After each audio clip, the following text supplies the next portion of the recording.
Hello everyone. नमस्कार दोस्तों। Welcome to true IAS in PCS. Continue करते हैं दोस्तों अपनी साइकोलॉजी ऑप्शनल की डिस्कशन को। ब्रांचेस ऑफ साइकोलॉजी के कॉन्टेक्स्ट में अभी तक कॉम्प्रिहेंसिव तरीके से जो हम कवर कर चुके हैं वेरियस फील्ड्स एंड स्पेशलाइजेशन की जो ब्रांचेस हैं साइकोलॉजी के अंदर, डैट इज़ कॉग्निटिव साइकोलॉजी। उसके बाद है हमारा यहाँ पर बायोलॉजिकल साइकोलॉजी, इसको भी हमने कॉम्प्रिहेंसिव तरीके से कवर कर लिया है। और लास्ट जो हमने देखा था डैट वाज डेवलपमेंटल साइकोलॉजी। आज की क्लास में हम लोग अपनी डिस्कशन शुरू करते हैं with fourth specialization field of psychology, that is social psychology. नाम से ही आकांक्षा पता लग रहा है कि सोशल साइकोलॉजी एक ऐसी ब्रांच है, एक ऐसी फील्ड है साइकोलॉजी से रिलेटेड जहाँ पर साइकोलॉजिस्ट जो हैं वो सोसाइटी को समझने की कोशिश करते हैं, राइट। अब सोसाइटी को समझना इतना इजी नहीं होता है आकांक्षा, आप मुझे बता सकते हो क्यों? मैंने ऐसा क्यों कहा कि सोसाइटी को समझना इतना इजी नहीं होता है? रीज़न?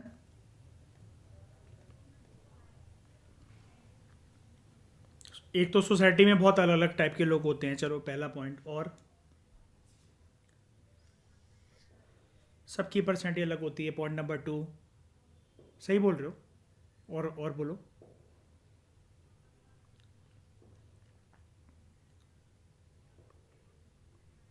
यस, एक पर्टिकुलर जो चीज़ है सोसाइटी में सबके ऊपर एप्लीकेबल नहीं होती है। सोसाइटी में सब्जेक्टिव चीज़ें नहीं होती हैं। हालांकि सब्जेक्टिव इंडिविजुअल्स की पर्सनैलिटी ज़रूर होती है, लेकिन एक एक करके अगर हम उसको देखें वो तो सिर्फ एक इंडिविजुअल साइकोलॉजी का डोमेन हो गया। लेकिन सोसाइटी के अंदर सभी इंडिविजुअल्स को हमें कंबाइंड तौर पर देखना पड़ता है। अलग अलग चीज़ें, मतलब अलग अलग इंडिविजुअल को और उनकी अलग अलग चीज़ों को नहीं देखना पड़ता है, राइट। और एक दिक्कत ये भी है आकांक्षा, क्या मैं ऐसा कह सकता हूँ, अलग अलग सोसाइटी एक दूसरे से अलग भी तो होती है, राइट। पूरी दुनिया की कोई एक सोसाइटी की डेफिनेशन थोड़ी ना है। सोसाइटी के अंदर क्या कंपोनेंट्स होते हैं? Culture, customs, traditions, food habits, dressing style, liberty, freedom, equality कितनी होगी, जेंडर का पर्सपेक्टिव, ऐसे ना जाने कितने अनगिनत डायमेंशंस होते हैं। ये भी तो एक समाज से लेकर दूसरे समाज तक जैसे ही हम जाते हैं तो इनके दायरे भी तो बदल जाते हैं, हाँ कि ना? होता है। तो सोशल साइकोलॉजिस्ट जो होते हैं, अब यहाँ पर देखो, सोशल साइकोलॉजिस्ट ना, पहले ही मैं बता देता हूँ कि वो एक स्पेशलाइजेशन की फील्ड के लोगों के साथ भी मिलकर कभी कभार काम करते हैं। और वो कौन है जो कि सोसाइटी के बारे में स्टडी करते हैं? They are known as sociologist. शाबाश।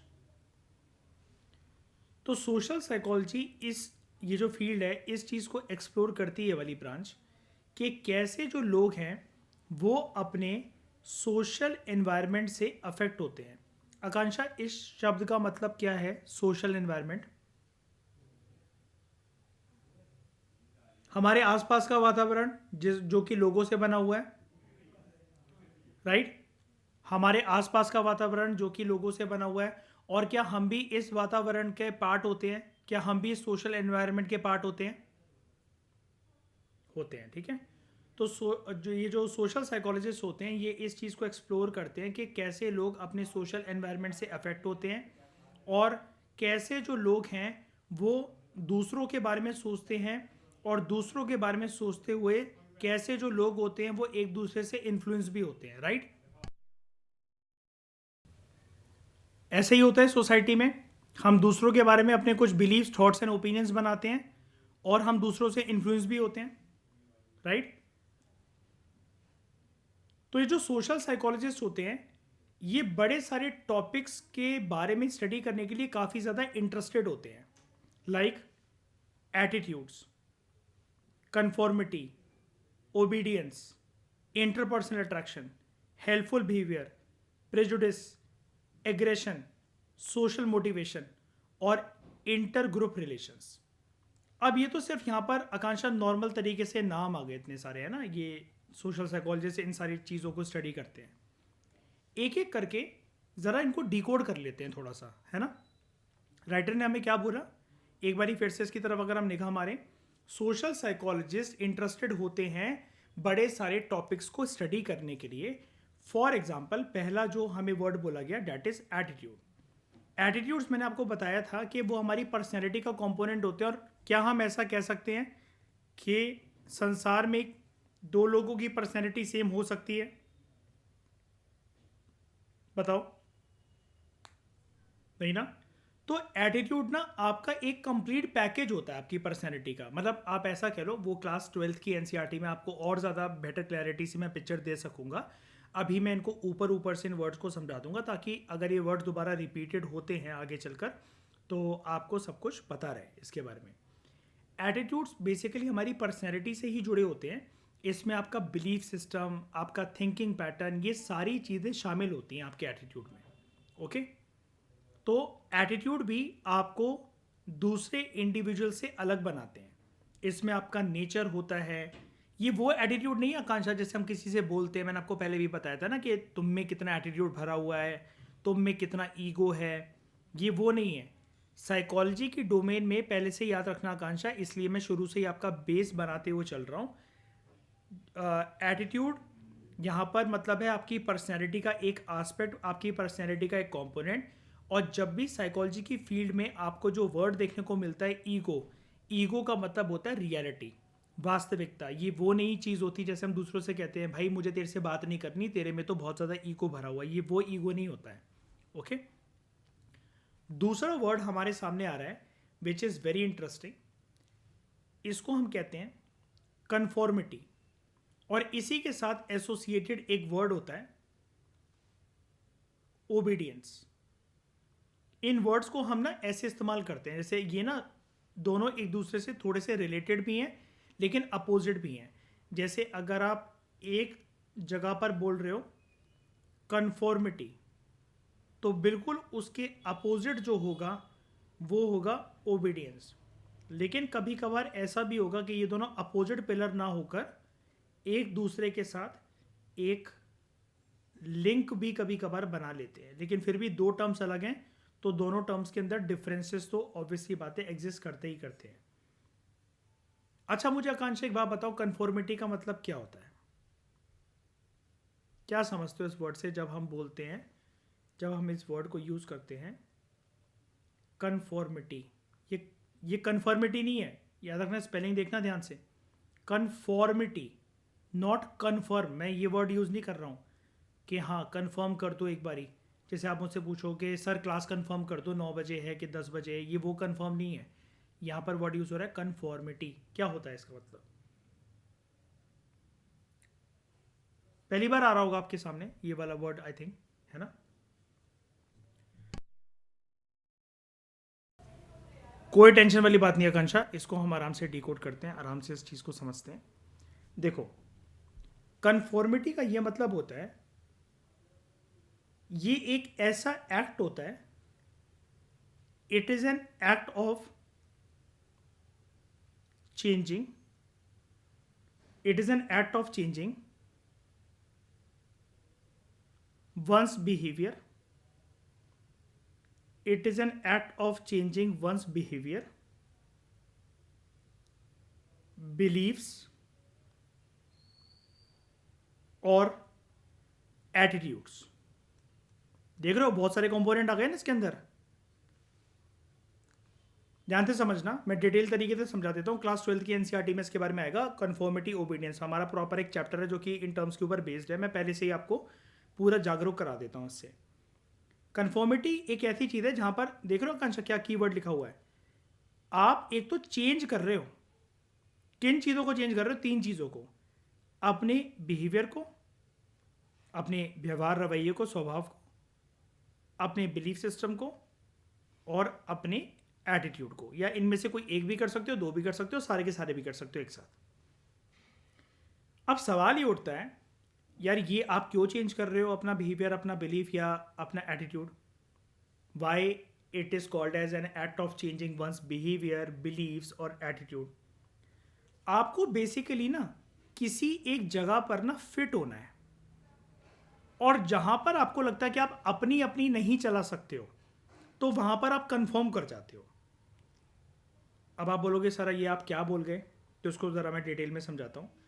आप अपना बिहेवियर, बिलीफ और एटीट्यूड को इसलिए चेंज कर रहे हो ताकि उसके पीछे जो रीज़न है वो रीज़न ये है ताकि आप मैच कर सको उन लोगों की पर्सनैलिटी से आपकी पर्सनैलिटी मेल खाए, उन लोगों की पर्सनैलिटी, उन लोगों के बिहेवियर से आपका बिहेवियर मेल खाए, मैच करे।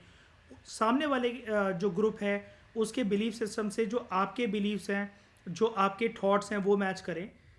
तो आप ना बेसिकली यहाँ पर मैच करना चाहते हो एक ग्रुप के बिहेवियर, बिलीफ्स या एटीट्यूड्स को, या फिर आप जो है वो एक सोशल नॉर्म के अंदर, जो कि सोसाइटी का बहुत बड़ा एक दायरा होता है, उसके अंदर आप अपने आप को फिट करवाना चाहते हो।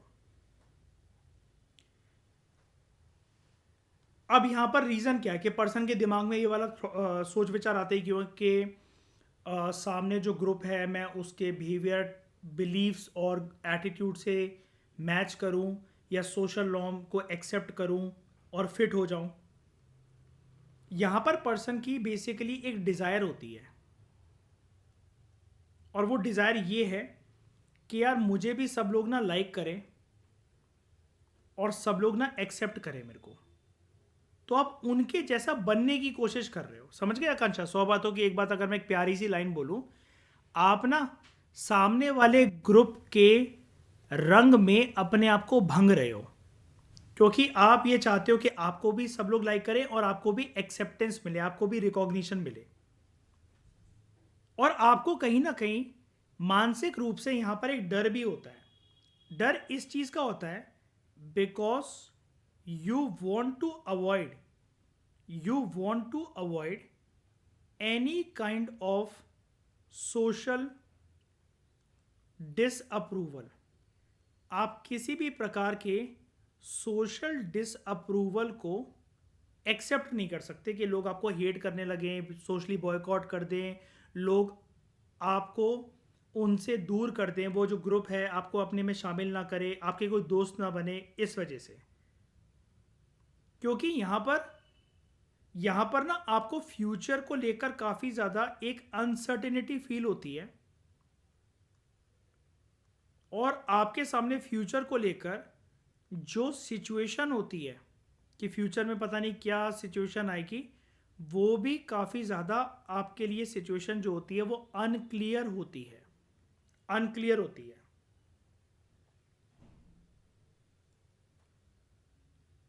और बहुत बार ये जो सोशल कन्फॉर्मिटी हम करते हैं, कन्फॉर्मिटी हमेशा याद रखना सोशल कन्फॉर्मिटी होती है, ठीक है, ये हम कभी कभार ना अनकॉन्शियसली भी कर जाते हैं,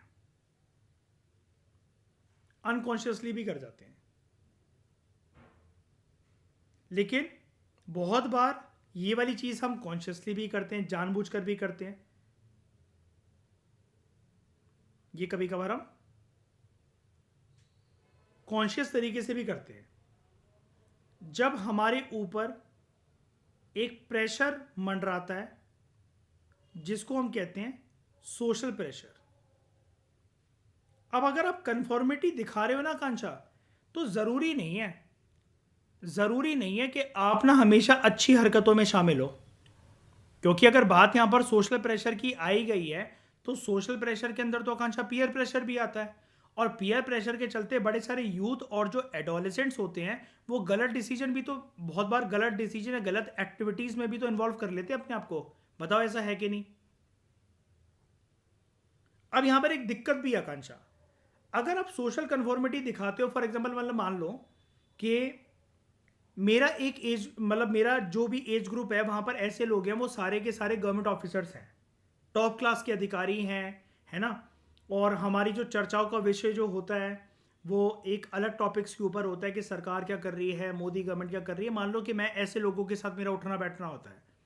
अब आप बने मेरे बहुत अच्छे दोस्त और आपका दिन भर का उठना बैठना मेरे साथ होने लगा है, लेकिन ये जो हम बातें करते हैं आपको ना इसकी तरफ कोई रुझान नहीं है, आपको मतलब मेरे दोस्तों के साथ जाकर ना मज़ा नहीं आता इतना ज़्यादा।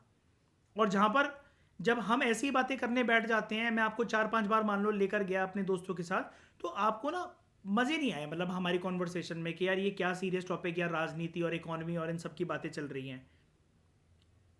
लेकिन अब आपको मेरे ग्रुप में फिट होना है। आपका माइंड ना दो तरीके से वर्क कर रहा है कि यार एक तो ये टॉपिक ये बोरिंग लग रहे हैं, पता नहीं यार सर और सर के दोस्त यार पता नहीं क्या क्या बातें करते रहते हैं यार। लेकिन वहीं पर क्योंकि आपका दिन रात का उठना बैठना मेरे साथ है, तो मैं जहाँ जहाँ जा रहा हूँ आप मेरे साथ साथ जाते हो। और जिन लोगों से मैं मिलता हूँ, तो अब मैं ऐसा तो है नहीं कि मैं बिल्डिंग के बाहर आपको खड़ा कर दूंगा वॉचमैन की तरह। तो आप मेरे साथ अंदर भी बैठते हो, आप मेरे साथ रेस्टोरेंट भी जाते हो, हम लोग साथ में डिनर भी करते हैं। तो थोड़े टाइम में क्योंकि आपको हमारे ग्रुप में फिट होना है और आपके दिमाग में ये है कि जितने बड़े लोगों के साथ मेरा उठना बैठना होगा उतनी लाइफ में मेरी पॉजिटिविटी आएगी, ऐसा आपने एक मानसिक धारणा मान लो बना ली है। तो आप कहीं ना कहीं अब देख रहे हो, कहीं ना कहीं आप अपने बिहेवियर को, अपने बिलीव को और अपने एटीट्यूड को चेंज करने की कोशिश करोगे। इसलिए मैंने इसको हाईलाइट कर रखा है येलो कलर से। होगा ऐसा कि नहीं होगा बताओ आकांक्षा? और रीजन क्या है उसके पीछे? आप मेरे ग्रुप को, मेरे ग्रुप के बिहेवियर, थॉट्स और एटीट्यूड्स के साथ मैच करना चाहते हो। वहां पर एक सोशल नॉर्म है।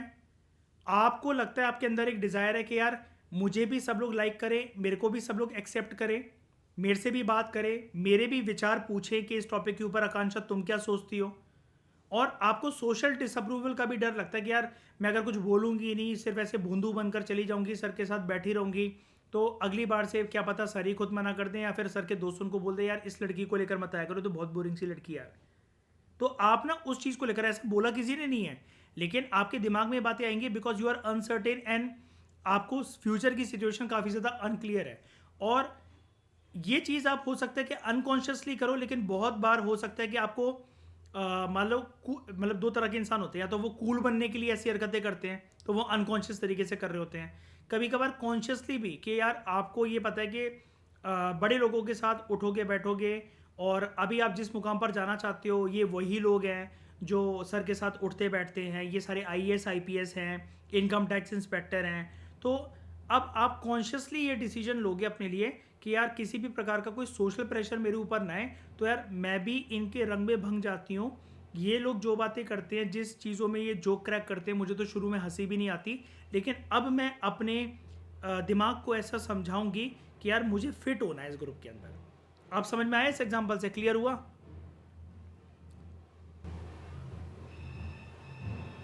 अनकॉन्शियस का मतलब बेसिकली ये होता है कि यहाँ पर आपको ना कभी कभार खुद भी नहीं पता होता। जैसे मतलब मान लो आकांक्षा, एक एग्जांपल देता हूँ, अनकॉन्शियसली का एक एग्जांपल ये होता है कि मान लो कि मुझे किसी लड़की से प्यार है, ठीक है।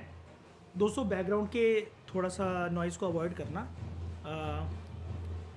थोड़ा सा कुछ ढोल नगाड़े बज रहे हैं तो मैं उसको कंट्रोल नहीं कर सकता।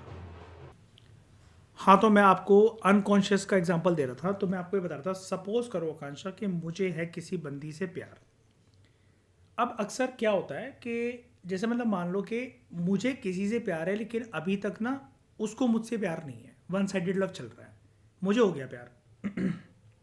अब होगा क्या, इंसान की फितरत ये होती है कि जिसको वो चाहता है अपनी लाइफ में लाना, तो अक्सर उसकी हाँ में हाँ मिला देता है।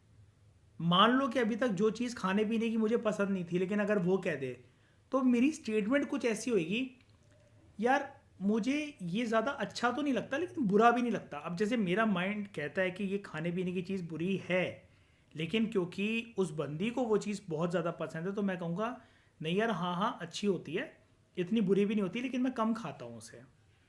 उसके कलर मुझे पसंद आने लग जाएंगे, उसके जो फ्लेवर की जो मूवीज़ हैं वो मुझे पसंद आने लग जाएंगी। मुझे अगर पता लग गया उसको वो वाला गाना बहुत ज़्यादा पसंद है, तो वो मेरा फेवरेट गाना बन जाएगा। अब आप सोच रहे हो ये मैं नहीं हूँ ओरिजिनली, समझ रहे हो ना, ये मैं नहीं हूँ ओरिजिनली, लेकिन मैं अपने आप को उसके जैसा ढालने की कोशिश कर रहा हूँ। ता और कैसे कर रहा हूँ, अपने बिहेवियर को, अपने बिलीफ को, अपने एटीट्यूड को चेंज कर कर, ताकि सामने वाला, मेरी मन के अंदर ये डिज़ायर है कि वो बंदी मुझे लाइक करे और मुझे एक्सेप्ट करे।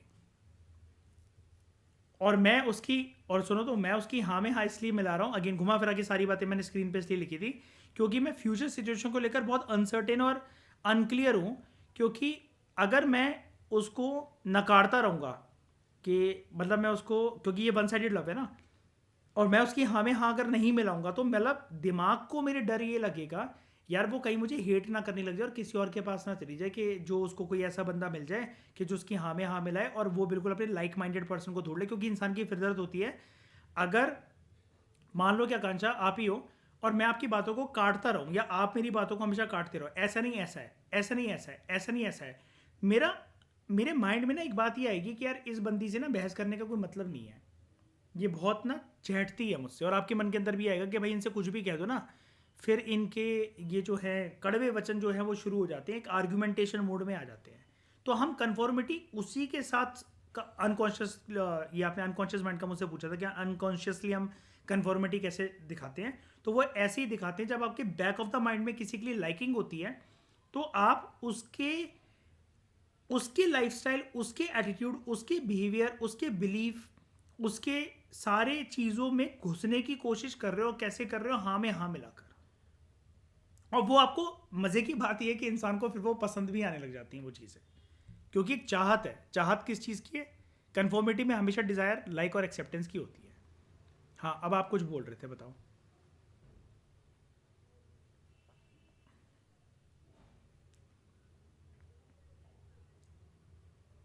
यही यही बताना चाह रहा था मैं, बिल्कुल सही पकड़ा है।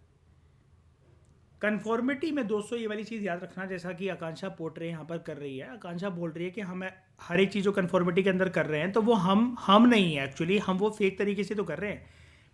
यहाँ पर ना एक्चुअली क्या आकांक्षा के फेक वर्ड कहना थोड़ा सा गलत हो जाएगा, क्योंकि पर्सन अब जो चीज़ में घुसने की कोशिश कर रहा है तो वो धीरे धीरे अपने एटीट्यूड, बिलीफ और बिहेवियर सिस्टम को चेंज करने के साथ साथ उसको लाइक भी करने लगा है। पर्सन को अपने आप से नफरत नहीं हो रही है, लेकिन पॉइंट बस इतना सा है कि पर्सन जो है वो क्योंकि अपने आप को लाइक करवाना चाहता है या करवाना चाहती है, एक्सेप्ट करवाना चाहता है या करवाना चाहती है, इस वजह से हाँ में हाँ मिला रहा है, लेकिन घुमा फिरा के बाद वो वहीं पर आ जाती है। ये पर्सन की ओरिजिनल पर्सनैलिटी नहीं थी। लेकिन अब आप कहोगे कि सर कन्फर्मिटी की बात क्या वो पूरी तरीके से हम उसको क्या ऐसा कह दें कि अब वो पर्सन ए से पर्सन जेड बन चुका है? तो यस, पर्सन जेड तो वो बन चुका है, और ये कोई पत्थर की लकीर तो है नहीं। किसकी बात मैं कर रहा हूँ यहाँ पर? पर्सनैलिटी कोई पत्थर की लकीर तो होती नहीं है। पर्सनैलिटी के हाँ कुछ एस्पेक्ट ज़रूर होते हैं कि वो पत्थर की लकीर होते हैं, लेकिन पर्सनैलिटी ऐसा नहीं होता है कि आप ये सोचो कि पर्सनैलिटी स्टैटिक होती है, ऐसा नहीं होता है। पर्सनैलिटी डायनेमिक होती है, जो कि सिचुएशन टू सिचुएशन के अकॉर्डिंग चेंज होती चली जाती है। मेरे वाले एग्जांपल के अंदर मैंने आपको प्यार करने वाला एग्जांपल बताया, जो जिससे मैं मान लो कि प्यार करता हूँ या मेरा वन साइडेड लव है, तो वो सिचुएशन डायनेमिक है। वो सिचुएशन मेरी लाइफ में आई कि कोई पर्सन आता है और मुझे उससे प्यार हो जाता है, तो वो सिचुएशन डायनेमिक होती जा रही है। उस डायनेमिसिटी के चक्कर में I am changing certain components of my personality. अब क्या पूरी ही पर्सनैलिटी इंसान चेंज कर देगा? तो ऐसा नहीं होता है। कुछ कुछ इंसान की, आप आगे चलकर सीखो क्या आकांक्षा, कुछ कुछ इंसान के सेंट्रल एस्पेक्ट्स भी होते हैं पर्सनैलिटी के। अब सेंट्रल एस्पेक्ट्स क्या होते हैं? अब वो बंदी मान लो कि जिससे मुझे प्यार है, मैं उसके सॉन्ग को मैंने अपना अपना लिया, उसके कलर को मैंने लाइक करना शुरू कर दिया, उसकी तरह की मूवीज़ मैंने देखना स्टार्ट कर दी, और मुझे उसकी हर चीज़ पसंद आ रही है। लेकिन अब वो मुझसे कहे, वो किसी और धर्म की है, वो मुझसे कहे कि ये वाला धर्म अपना लो, तो हो सकता है कि मैं उसके रिलीजियस स्ट्रक्चर्स में, मतलब जैसे मस्जिद, मंदिर, चर्च, गुरुद्वारा, यहाँ पर जाना पसंद करूँ, लेकिन यार धर्म चेंज करने के लेकर मैं थोड़ा सा अडिग हो जाऊँ। अब वो मुझसे बोले कि मैं प्योर वेजिटेरियन हूँ, कि यार मुर्गा ट्राई कर लो, मीट मच्छी खा लो, तो हो सकता है कि मैं इस चीज़ में इतना सेंट्रल हूँ कि यार सॉरी यार ये तो नहीं हो पाएगा मुझसे। या फिर अगर वो मुझे बताए भी तो मैंने बिना कहे उसके टाइप के म्यूज़िक को, गाने को अपना अपना लिया, लेकिन उसके हो सकता है कि इस तरीके के नॉन वेजिटेरियन फूड को यार मैं ना अपनाऊँ। उसमें मतलब मेरे को ध्यान रहे कि भाई नहीं, इतना भी नहीं बहना है। लेकिन बहने वाले फिर बह भी जाते हैं कि उनको तो हर कीमत पर, चाहे अपना धर्म परिवर्तन कर कर, चाहे वेजिटेरियनिज्म से नॉन वेजिटेरियनिज्म की तरफ शिफ्ट होना पड़े, या फिर किसी को किसी ग्रुप में शामिल होने के लिए कि वो पर्सन जो है उसका ग्रुप ऐसा है सामने वालों का कि वो स्मोकिंग करते हैं, ड्रिंकिंग करते हैं, पर्सन ने आज तक कभी ट्राई नहीं कर रखी है, लेकिन मुझे क्योंकि उस ग्रुप में फिट होना है तो मैं भी वो वाला काम करना स्टार्ट कर दूँ, स्मोकिंग ड्रिंकिंग का।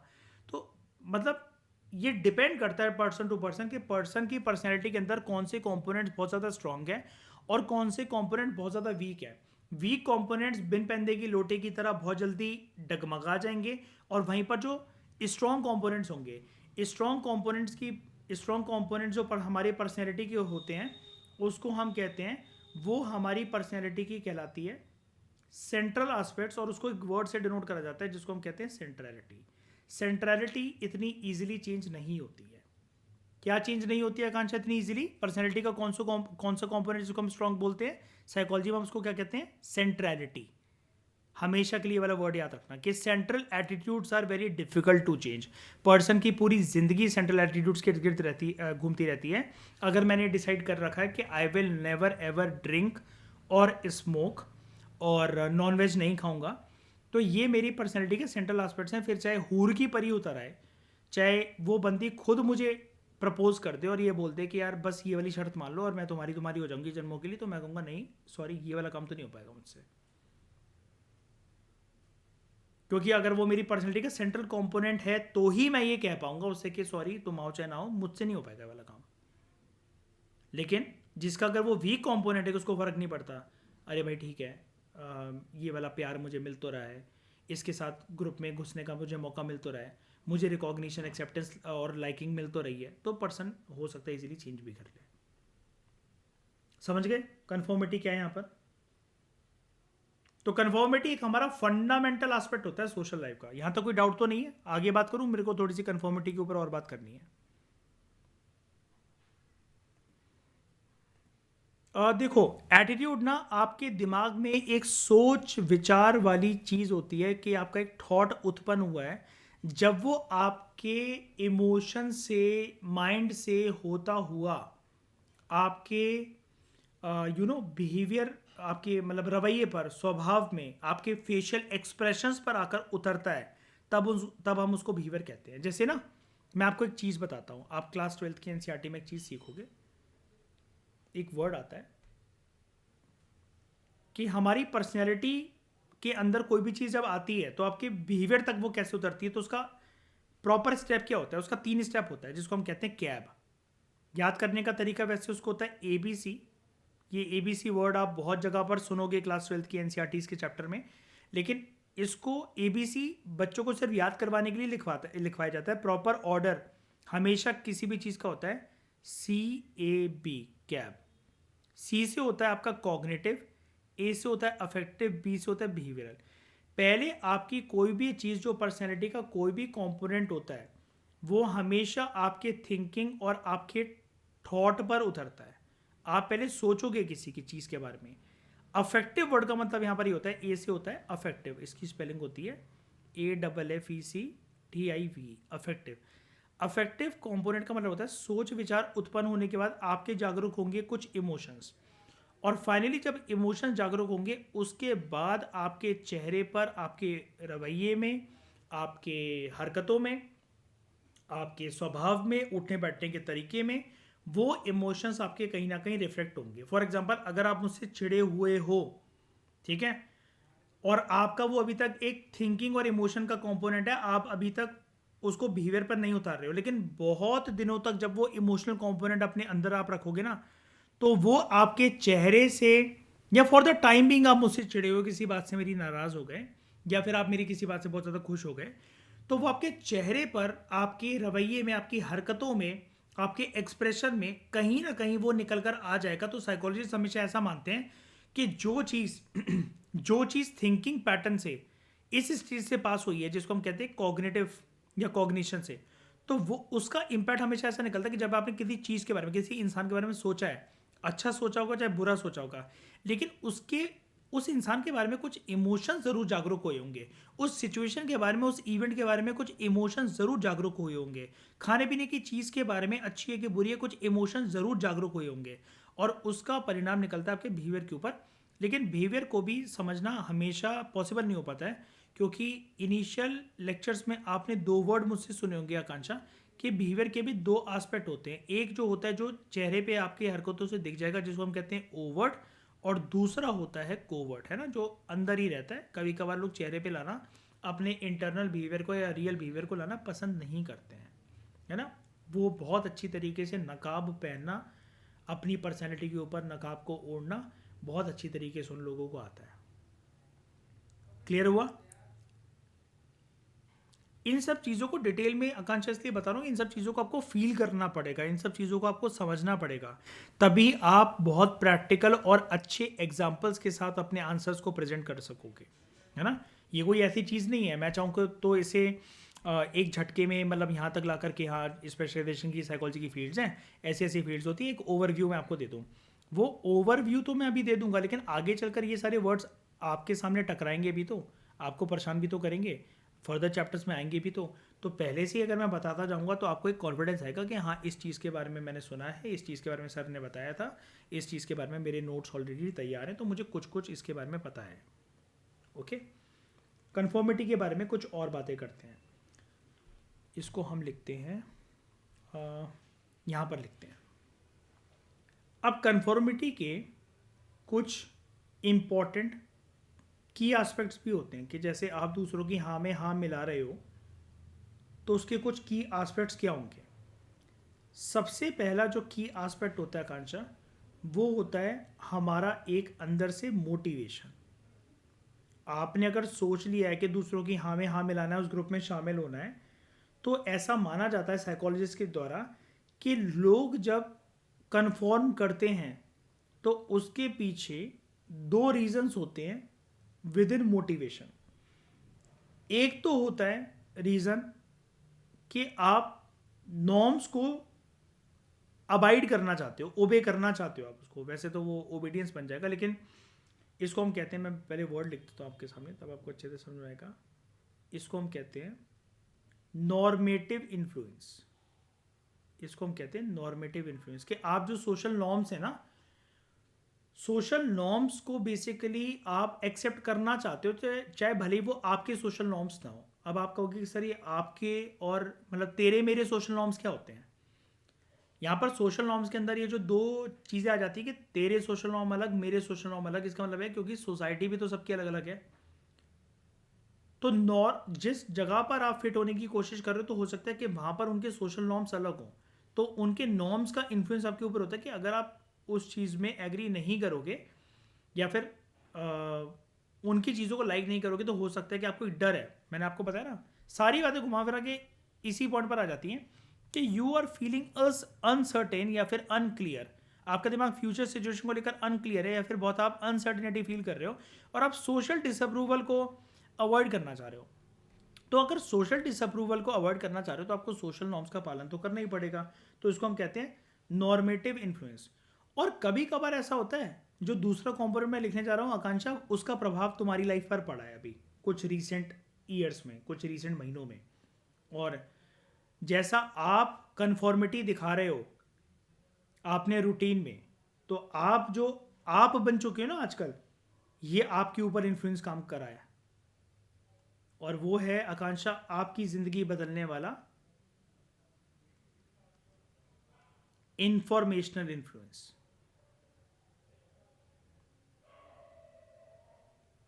इंफॉर्मेशनल इन्फ्लुएंस समझ गए आकांक्षा कि आपके ऊपर ये कैसे वर्क कर रहा है, लोगों के ऊपर कैसे वर्क करता है। आपको कहीं से कुछ कुछ चीज़ों की इंफॉर्मेशन मिली है एंड आपने उसके हिसाब से अपनी पर्सनैलिटी को ढालना शुरू कर दिया। अब यहां पर आप किसी से कोई एक्सेप्टेंस और वो नहीं चाह रहे हो, ठीक है। मतलब मैं आपका एग्जांपल देकर ये नहीं बता रहा हूं कि आप कंफर्म कर रहे हो किसी चीज़ से, बट स्टिल आपको कहीं किसी को इंप्रेस नहीं करना है, आपको कोई लाइकिंग या एक्सेप्टेंस नहीं चाहिए। वो तो चलो आपका माइंड आपसे खुद से कह रहा है, ये वाली चीज़ आपके दिमाग में भी आई होगी जब मैंने आपको कहा कि आपके ऊपर ये वाली चीज़ें आजकल रिसेंट काम कर रही हैं।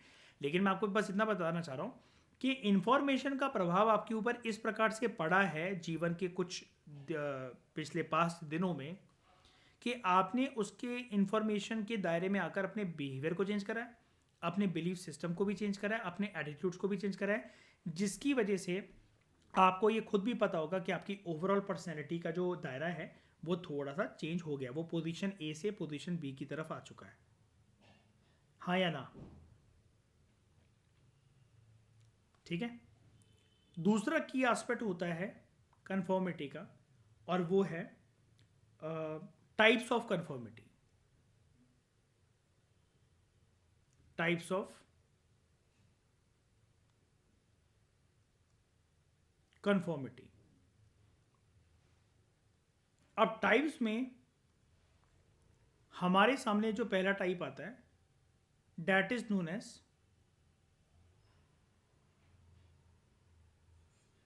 कंप्लायंस। कंप्लायंस का मतलब ये होता है, ये है, देखो जो भी मैं वर्ड बोलूंगा वो है तो एक प्रकार की कंफर्मिटी, हाँ में हाँ मिलाने वाली चीज़ ही है आकांक्षा, ठीक है। टाइप्स में अगर मैं टाइप्स के नाम ले रहा हूँ तो है तो वो कंफर्मिटी का एक छोटा बच्चा ही है ना। यहां पर क्या होता है, ये बड़ी इंटरेस्टिंग चीज़ है। आप ना सोशल डिसअप्रूवल को अवॉइड करने के लिए, in order to avoid any kind of in order to avoid any kind of social disapproval, आप यहां पर क्या करते हो, बड़ी ये कंप्लायंस वाली पर्सनैलिटीज ना आकांक्षा बड़ी चालाक होती है। आप यहां पर क्या करते हो, सोशल डिसअप्रूवल आपको ना मिले, सब लोग आपसे चिढ़े ना, तो पब्लिकली तो आप कंफर्म कर देते हो, पब्लिकली तो आप कंफर्मिटी शो कर दोगे, लेकिन प्राइवेटली जो है, प्राइवेटली जो है वो आप डिसएग्री करोगे, प्राइवेटली डिसएग्री करोगे। इसका मतलब समझ में आया। और ऐसा हमारे साथ होता भी है। जैसे सब लोगों का एक मान लो कि प्रेशर था अपने ऊपर, किसी एक सिचुएशन के अंदर अपने दोस्त यार वगैरह कुछ कह रहे थे, तो आपने उनका दिल ना टूटे, उनको बुरा ना लगे, और आप बिल्कुल एक ग्रुप से अलग होकर सब लोग आपको ना देखें, तो आपने फॉर द टाइम बीइंग उस पॉइंट पर सबकी हाँ में हाँ मिला दी थी। लेकिन पर्सनली आपको ना अगर घर पर आकर कोई पूछे, आप अपने आप से बात करो कमरे में बैठकर, तो आपको मजा नहीं आया वो काम करते हुए। समझ रहे हो। और ऐसा होता है ना बहुत बार अपने साथ। अब वहां पर क्या चीज वर्क कर गई थी, सोशल प्रेशर या सोशल इन्फ्लुएंस, ठीक है। दूसरे तरह की कंफर्मिटी होती है जिसको हम क्या करना, इससे पहले वाली स्लाइड ये लो, देखो क्या देखना है, क्या देखना चाह रहे हो।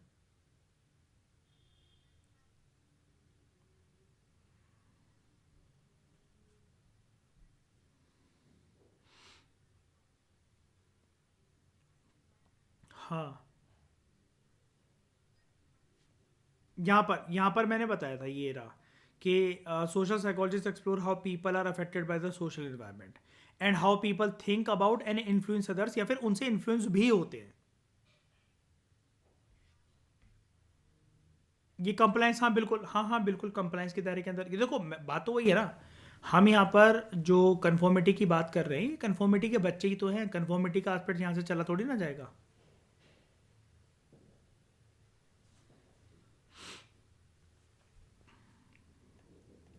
सोशियो कल्चरल एनवायरनमेंट की बात करना चाह रहे हो आप। हाँ ठीक है।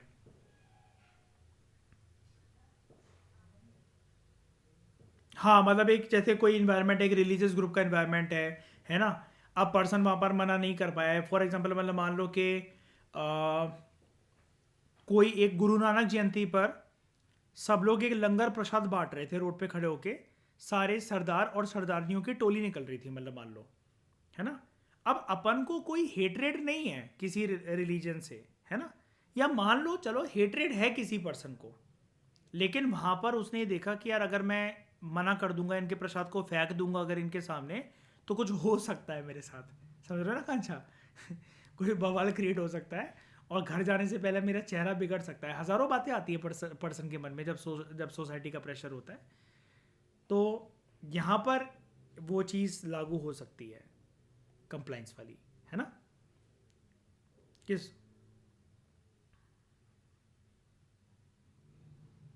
सोशल, देखो कन्फर्मिटी तो हमेशा ऐसी होगी ना कि सोशली तो है कन्फर्मिटी हमेशा। कन्फर्मिटी जो है वो सोशली एक तरीके से, देखो अगर आप ये सोच रहे हो कि आप सर अब अगर एक पर्सन का एग्जांपल लेकर कन्फॉर्मिटी को डिफाइन करो तो वो भी तो मेरी लाइफ का सोशल एस्पेक्ट हुआ। मेरे शरीर से जो भी कुछ बाहर के जो तत्व हैं, वो जो लोग हैं, जो समाज है, चाहे उसके अंदर एक ही इंसान की बात क्यों ना, वो है तो सोसाइटी का पार्ट ही ना। मैंने भी आपको जो बंदी वाला एग्जांपल बताया, अगर मैं अपने आप से प्यार करने के लिए अपने आप को चेंज क्यों करूंगा? हम्म। अच्छा सिचुएशन, हाँ बताओ बताओ, आप अपनी बात बताओ पहले।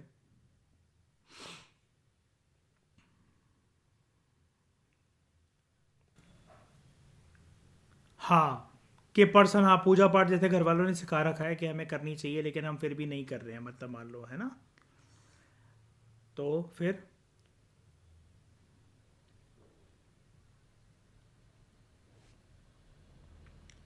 यार वो डिक्लाइन इसलिए हुआ क्योंकि यहाँ पर यार अपने घर का कंफर्ट एनवायरनमेंट है।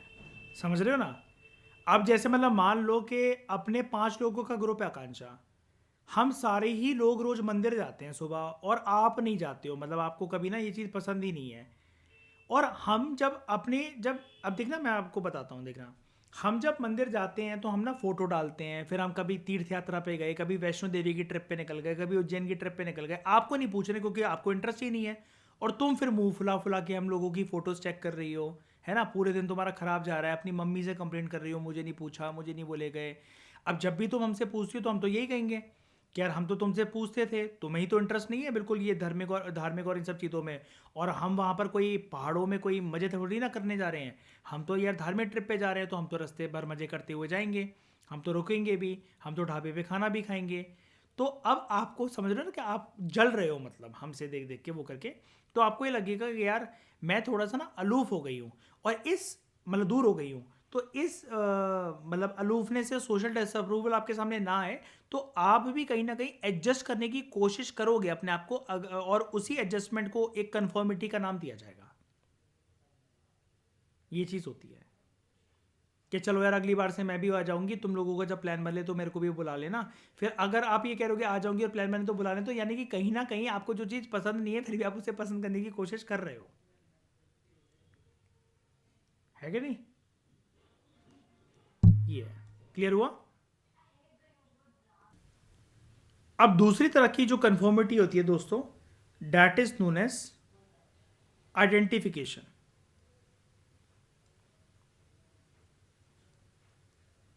That is known as identification.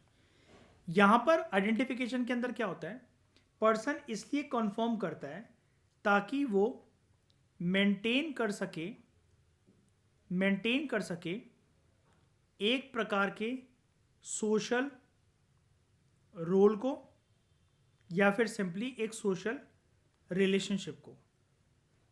अब ऐसी जगह, मतलब ये वाली जो कन्फर्मिटी होती है हमें कौन सी जगह पर देखने को मिलती है?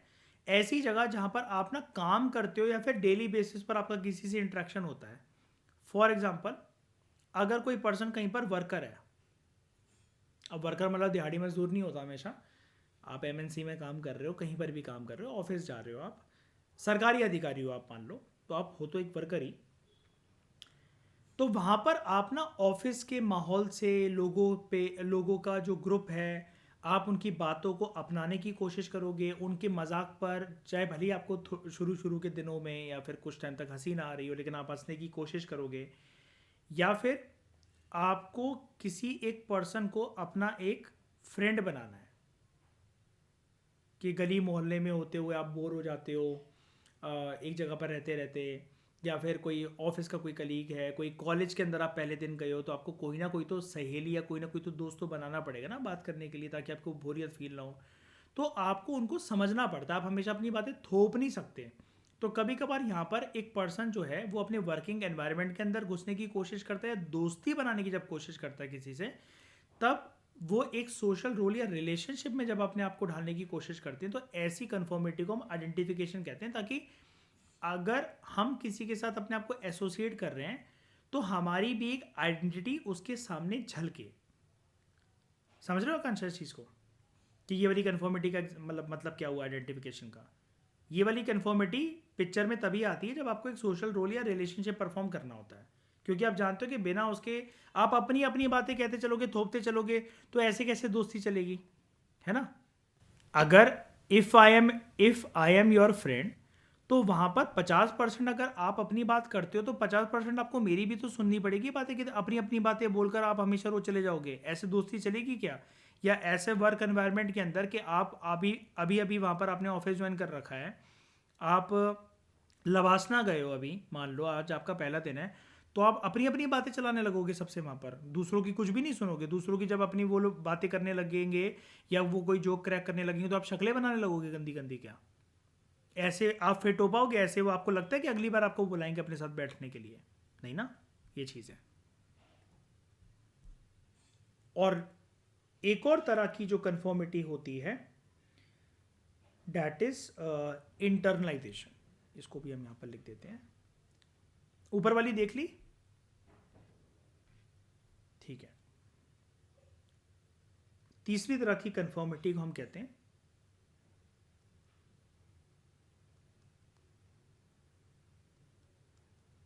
इंटरनलाइजेशन।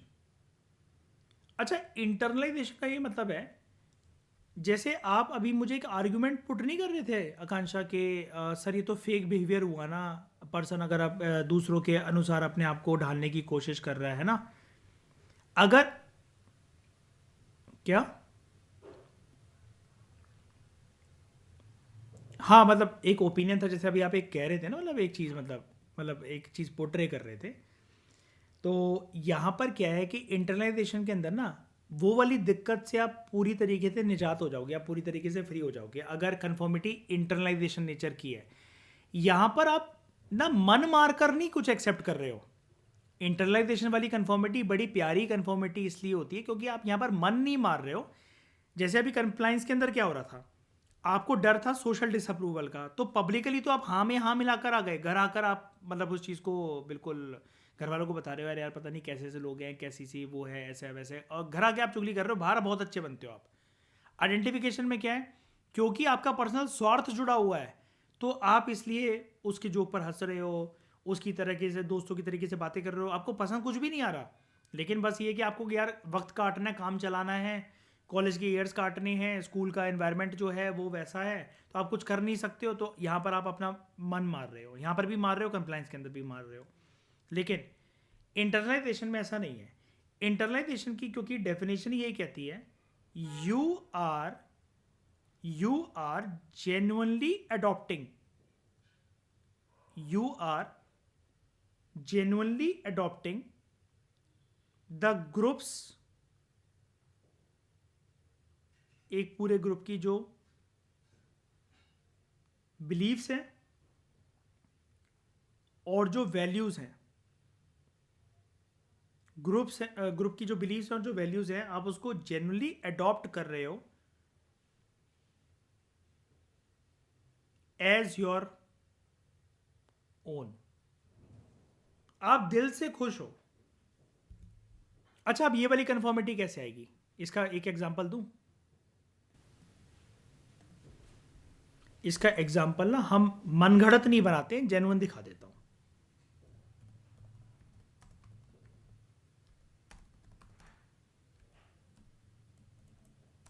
इन दोनों को जानते होगे, बॉलीवुड सेलिब्रिटीज को, रितेश देशमुख एंड जेनेलिया डिसूजा। दोनों के धर्म अलग हैं,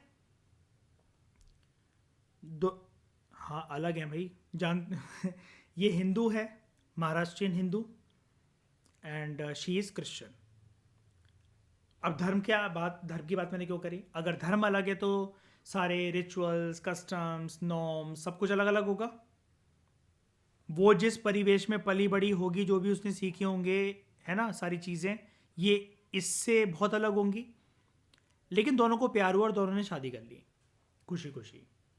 और बहुत अच्छे कपल्स का उदाहरण इनको लेकर माना जाता है बॉलीवुड के अंदर, कि ये मतलब एक दूसरे के साथ हैं और इनके बारे में कोई लड़ाई झगड़े कुछ भी ऐसे सुनने को नहीं मिलते, जैसे आजकल एलिमनी और ये सब डाइवोर्स वगैरह की जो चीज़ें आती हैं। इनका टचवुड भगवान की कृपा से सब बहुत अच्छा चल रहा है। अब यहाँ पर according to Indian customs and traditions, एक लड़की को शादी के बाद लड़के के घर जाना पड़ता है, तो जेनेलिया भी गई होगी रितेश के घर, है ना। अब जब जेनेलिया रितेश के जब घर गई तो उसने धीरे धीरे कर कर ढालने की कोशिश करी होगी अपने आप को उसके हिंदू समाज परंपरा रीति रिवाजों के अंदर, है ना। भले ही रितेश ने उससे ये बोला हो कि तुम चर्च जाओ अपना जो भी करो, और वो बोलता भी होगा, लेकिन जेनेलिया पूरी तरीके से उसके परिवेश में अपने आप को ढाल चुकी है ना। अब यहां पर क्या वो मन मार कर काम कर, मतलब मन मार कर ये सब फॉलो कर रही है कि उसके फेस्टिवल्स को अपना अपनाना, करवा चौथ का व्रत रखना? नहीं ना, जेन्युइनली अडॉप्ट कर रहा ना उसने दिल से, खुशी खुशी। क्यों करा खुशी खुशी? क्योंकि वो इस इंसान से प्यार करती है, इस इंसान की इज्जत करती है, अपना पति परमेश्वर मानती है इसे। ठीक है। तो यहां पर जब आप जेन्युइन तरीके से अडॉप्ट करते हो ग्रुप के बिलीव्स को, वैल्यूज को, जो भी उसकी सासू माँ ने उसे सिखाया होगा शादी के बाद कि हमारे ऐसा होता है, हमारे इस फेस्टिवल पे ऐसा बनता है, हमारा हलवा पूड़ी बनती है, हमारे यहाँ खीर बनती है, हमारे आज कुल देवी की पूजा है, ऐसी बातें होती होंगी इनके घर परिवार के अंदर। लेकिन जेनेलिया ने मन मार कर नहीं, अपनी खुशी खुशी से इसके रितेश के customs, culture, traditions, values, norms, food, dressing, सब चीज़ों को अपनाया, है ना। और जब पर्सन कभी कुछ ऐसा करता है तो उस कन्फर्मिटी को हम इंटरनलाइजेशन कहते हैं। यहाँ पर कोई फेकनेस है? क्या आप जेनेलिया के नेचर को फेक कहोगे, या फिर ये कहोगे कि उसने अपनी पर्सनैलिटी को दबा दिया और इसको रितेश की पर्सनैलिटी को अपने में अपनाने की कोशिश कर रही है अपना मन मारकर? या मन मारने वाली कोई भी बात है नहीं ना। मन मारने वाली बात कहां पर थी? कंप्लायंस और आइडेंटिफिकेशन के अंदर, है कि नहीं?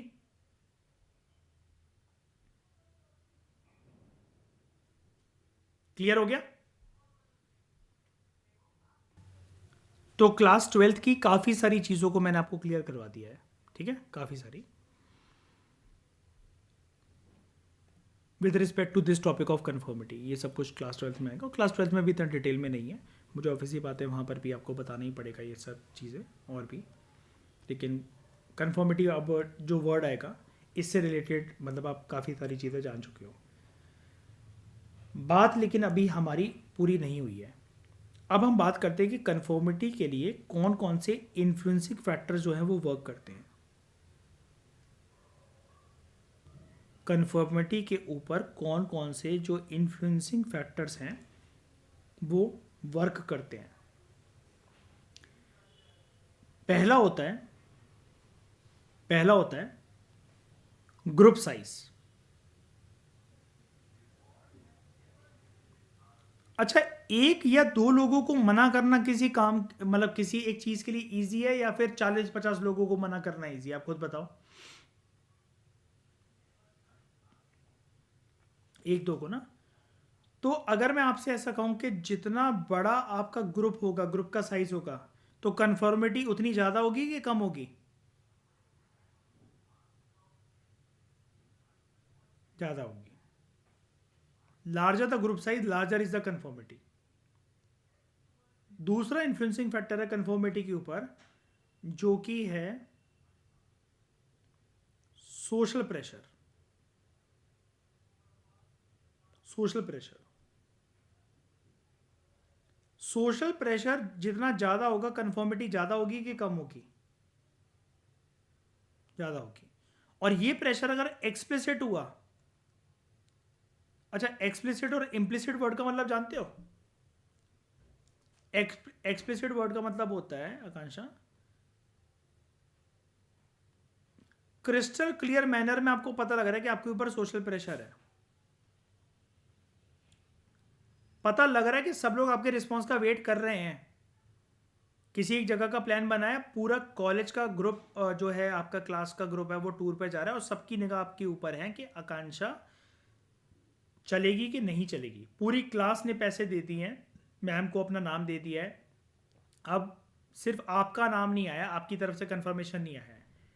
ये एक प्रकार से एक एक्सप्लिसिट क्रिस्टल क्लियर प्रेशर है जो आपको दिख रहा है कि आपसे सवाल जवाब होगा, है ना। तो ऐसे केस में आपकी कंफर्मिटी हाई होगी कि लो होगी? हाई हो जाएगी। यहाँ पर भी आपकी कंफर्मिटी, जितना ज़्यादा सोशल प्रेशर होता है और जितना ज़्यादा सोशल प्रेशर एक्सप्लिसिट हो, क्रिस्टल क्लियर हो, तो कंफर्मिटी उतनी ज़्यादा हो जाती है। तीसरा है आपका सोशल मीडिया। सोशल मीडिया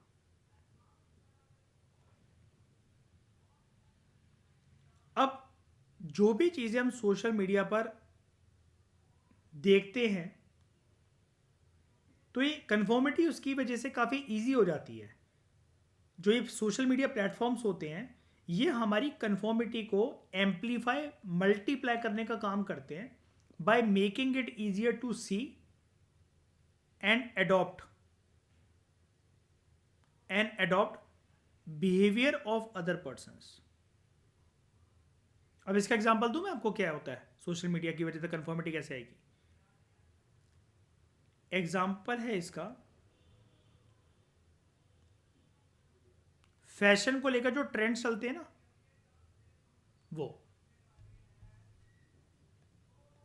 मर्द जो हैं, आप मुझे बताओ जो मेल्स हैं सोसाइटी के, बेल बॉटम पैंट पहनते हैं? कोई दिखता है आपको? मैं दिल्ली में रहता हूँ, मैं मध्य प्रदेश में रहता हूँ, आप आगरा में रहते हो, आपने देखा है बेल बॉटम पैंट पहनते हुए किसी को? कोई अच्छा लगेगा? ट्रेंड अच्छा, बेल बॉटम पैंट क्या होता है ये देखना है, रुको मैं दिखाता हूँ।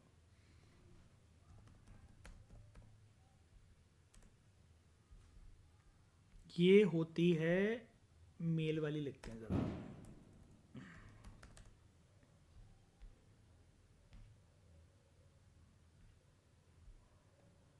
ये नीचे से ऐसी होती है, देखो इतनी चौड़ी, अच्छी लग रही है?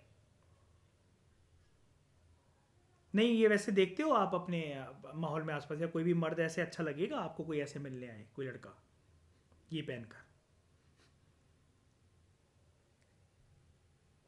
हो सकता है कि फॉर द टाइमिंग आपको पसंद आया, मतलब वो है, लेकिन मेजरली ये फैशन, ये ट्रेंडिंग में है, ये इतना ज़्यादा मतलब आपको देखने को मिलता है ये नहीं ना, कि इतनी चौड़ी जीन्स किसी ने नीचे से रख रखी हो, बताओ, नहीं है ना। तो यहाँ पर जो फैशन ट्रेंड्स होते हैं जो हम सोशल मीडिया से देखते हैं, अडॉप्ट करते हैं, आपको सोशल मीडिया के थ्रू तो पता रखता है ना कि ये चीज़ें मार्केट में आई हैं, लोग सब लोग ऐसा करने लगे हैं, मैं भी मंगवाती हूँ, है ना, मैं भी इस चीज़ को यूज़ करती हूँ। वरना एक बात बताओ, अपनी मम्मा से पूछना कि मम्मी के ज़माने में ये सब नाम, जो दो चार नाम मैं जो जानता हूँ, कि ये सब नाम यूज़ होते थे क्या लेडीज़ के प्रोडक्ट्स के? आइकॉनिक काजल, है ना, या मस्कारा, ये नाम तो अभी चले हैं ना एक कॉस्मेटिक इंडस्ट्री के अंदर। या फिर जैसे हम बोलते हैं D10 face wash, face scrub, body के लिए लूफा, ये नानी दादी के ज़माने में ये टर्म्स थी, ये ट्रेंडिंग थी? नहीं थी ना। तो सोशल मीडिया भी हमारे ऊपर एक कन्फॉर्मिटी का काम करता है, डायरेक्टली चाहे इनडायरेक्टली। ठीक है, क्लियर है?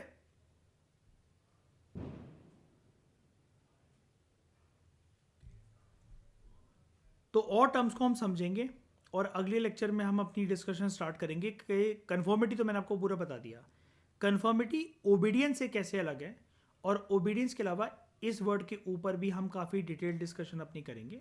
जैसे कन्फर्मिटी मैंने आपको समझाया, तो हम प्रेजुडिस वर्ड के ऊपर भी काफ़ी हद तक बात करेंगे, और प्रेजुडिस वर्ड को भी एक वर्ड से डिफ्रेंशिएट हम करेंगे, कि जैसे मैंने आपको बताया था कि कन्फर्मिटी वर्सेस ओबीडियंस, तो एक वर्ड होता है प्रेजुडिस वर्सेस स्टीरियोटाइप।